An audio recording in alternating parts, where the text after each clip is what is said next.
من جرجيس نعود إلى العاصمة مع هذه الحادثة الخطيرة التي جدت للرضيعة لينا كرير.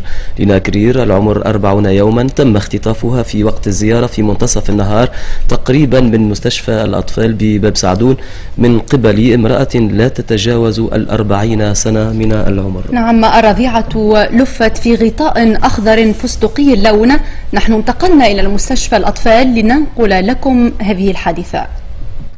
لما دخلنا إلى مستشفى الأطفال بباب سعدون كانت التحرية قد بدأت من قبل فرقة مقاومة الإجرام والفرقة المختصة بالأطفال.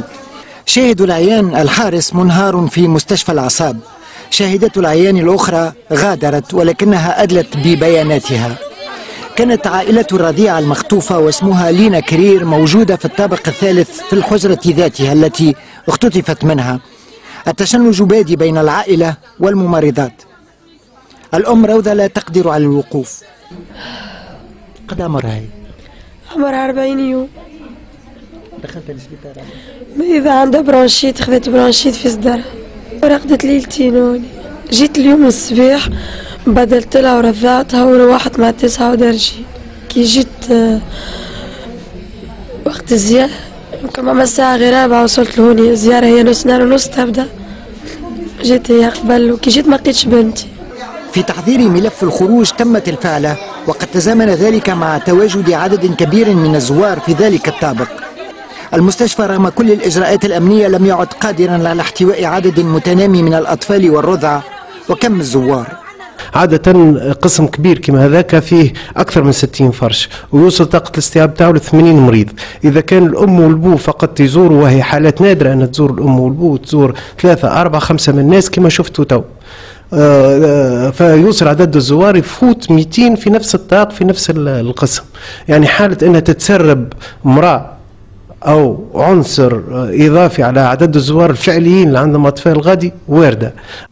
هذه صورة لينا كرير 40 يوما تتعافى من التهاب رئوي، لا تتغذى إلا من حليب الأم. حياتها مهددة إن لم ترجع سريعا إلى عائلتها.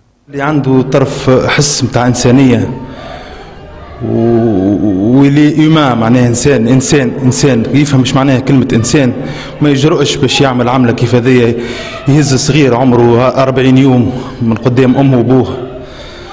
انا نقول ربي معايا، وان شاء الله اللي عنده اقل معلومه على بنتي ينجم يعاوننا وينجم يرجعها لي. وكاو. صفات الخاطفه امرأة لم تتجاوز 40. سنبث صورتها التقريبية حالما نحصل عليها. هذه صورة الرضيعة من يشاهدها. الرقم المجاني 197. هذه الليلة ستكون قاسية على والديها. هذا وقد مدتنا وزارة الداخلية بصورتين تقريبيتين اعتمادا على أوصاف شاهد العيان لمختطفة الرضيعة لينا، فمن تعرف عليها يتصل بالرقم 197.